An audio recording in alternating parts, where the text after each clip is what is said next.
Hey guys, kind of an odd angle here, but today I'm going to teach you how to make um, keto, gluten-free, and vegan pita bread or tortillas. You can use them like a sandwich or as a substitute for tortillas.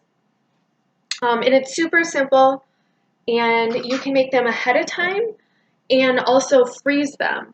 So what I like to do is I make a large batch and I eat them fast enough that I just put them in a Ziploc bag in the refrigerator. Um, so this is a recipe that's slightly different than my usual, and I've never tried it before. So you guys are first time. Okay, so we'll get started. So large mixing bowl.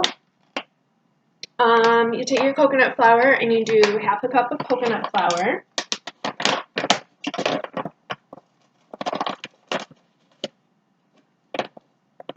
Okay, and then you do half of a teaspoon of baking soda. I don't measure it. You can measure it. A pinch of salt, or you can do, sometimes I like to get creative and do garlic salt or garlic powder, or Italian spices. That's good as well. Okay, and then, so this is the secret ingredient right here. So this is psyllium husk powder. And as you can see, I've actually used the entire bag, so it's definitely worth it. So this is what helps the tortillas or pita bread thin out and stay intact, stay sticky. So you will want 2 tablespoons of this. 1, 2, and then this next ingredient is optional. But I like to throw it in just because flaxseed is recommended if you're on keto. It's one of the, I believe, top 6 recommended supplements. So I try to toss it in whenever I can. It is kind of like, this one is flaxseed meal, so it's ground. It's almost like almond flour. So I'm just gonna throw a tablespoon in here. Okay, so the psyllium husk powder and coconut flour are insanely absorbent. Oh, and then you want to do a tablespoon of olive oil. And then I'm going to toss some olive oil in my pan for frying as well. Okay, so then you do 1 cup of water, and yes, I do have it in a pint glass. That's because I do not have any clean measuring cups. And then I like to use a spatula to kind of knead it with a spatula. You can use your hands, but the water should be warm, not boiling and not cold, but lukewarm. So I'll add a little bit at a time, and I'll kind of just scoop it around, like almost knead it, like you would dough. Okay, looks like it already absorbed, so I'll add a little bit more. And knead it with a spatula. Okay, and then we'll add the remainder, kind of spread around a little bit, because it soaks up really fast. Okay, let's see, let's make sure. You don't want your dough crumbly. You want it exactly like you would bread dough or cookie dough. So in this instance, let's make sure it's all kneaded. Okay, so in this instance, it's I'll lift it up so you can see. So it's a little bit crumbly towards the bottom. When it's like that, you add a tablespoon of warm water at a time. You don't want to overdo it. You don't want it to be runny, but you definitely don't want it to be crumbly either. So in the opposite, if it was too runny, you add a tiny bit more of the psyllium husk. You add another tablespoon of psyllium husk. Okay, so I'm going to grab, just a moment, I'm going to grab some more water. Okay, tiny bit, and that should take care of it. Okay, and it looks like it is absorbing nicely. And the dough is forming nicely. And you know what? I'm just going to go in there with my hands.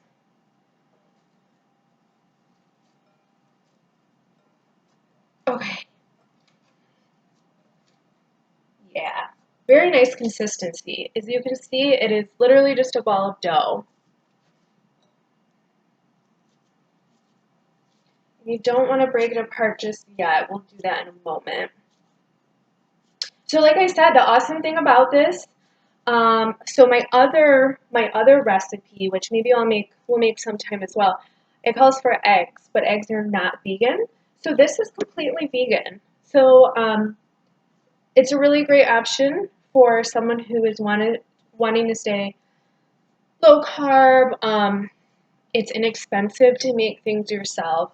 This is awesome that you can make things ahead of time, and it doesn't have to be warm. I eat them cold all the time. I eat them cold when I use lunch meat and some lettuce. I use it just like a sandwich, and I'll warm it up and put some cheese on it if I have some leftover taco meat and I make it like a taco. The other thing that we like to have is we have breakfast burritos. So I'll make scrambled eggs and bacon and sausage, um, peppers and tomatoes for me, and I put them in a tortilla. Um, so these can be used for so many different things. All keto recipes. Okay, so all right, should be ready to go. Um, as you notice, I kind of knead it for a minute. Make sure everything is stuck together. Make sure it's not crumbly. Make sure it's not too thin. Okay, and then this one should make four. So what I'll do is actually I'm going to turn my pan on with some olive oil here because you make them just like regular tortillas. Um, so put it on medium heat. You don't want it too high. And I've made this mistake before. You don't want it too high because the outside will burn and it'll still be a little bit doughy towards the inside. So put it on medium heat. Actually, I turned it on too high. Okay. All right. And then we'll break this guy into four. So four round little balls here. And actually I might be able to get more out of this. I'd rather just be a little bit bigger. You can, depending on the size you want. These ones actually, if I break them into four, they look like they'll be pretty large, and I like to eat, so I'm going to go with the large ones. But if you want to do like little snack size ones, break it into six instead of four. Okay, so we'll take one, and so the way that I do it is with a tortilla press. This is the best thing that I invested in because I can never, like when I'm making cookies and rolling it out, I can never get it even. And if you don't have a tortilla press, totally fine.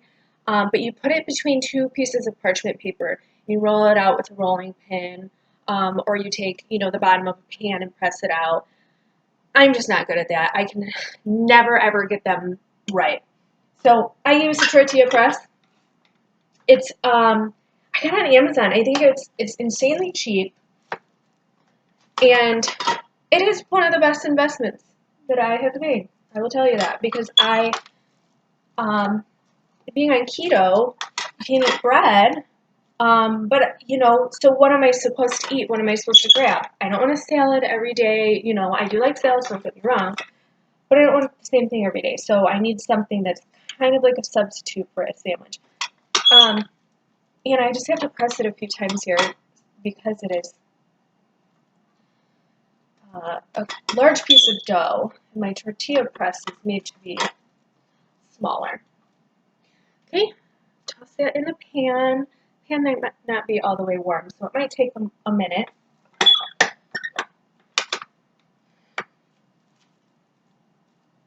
And I'm gonna actually just wait until we do the first one. I won't torture you with making you watch me do every single tortilla, but I want to show you how the first one looks. Super excited to try them. I'm kind of bummed I only have 4 here because I definitely would use more, and they last a really long time. I can make a batch and put it in the refrigerator, and they stay fresh for in a Ziploc bag. I put them in a Ziploc bag. They stay fresh for about 2 weeks. And then, like I said, you can freeze them, and you can freeze them for even longer. No, I wouldn't go crazy long because of course freezer burn is a thing.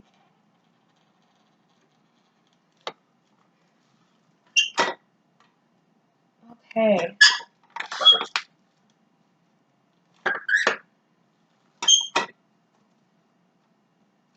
I need some hold music or something so I don't bore you guys to death watching me press these things. Looks like my tortilla isn't cooking very fast.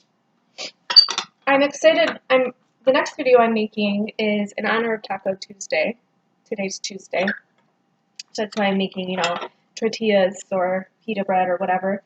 I'm making one of my favorite chicken recipes in honor of Taco Tuesday. I always make Mexican on Taco Tuesday. I'm a little crazy.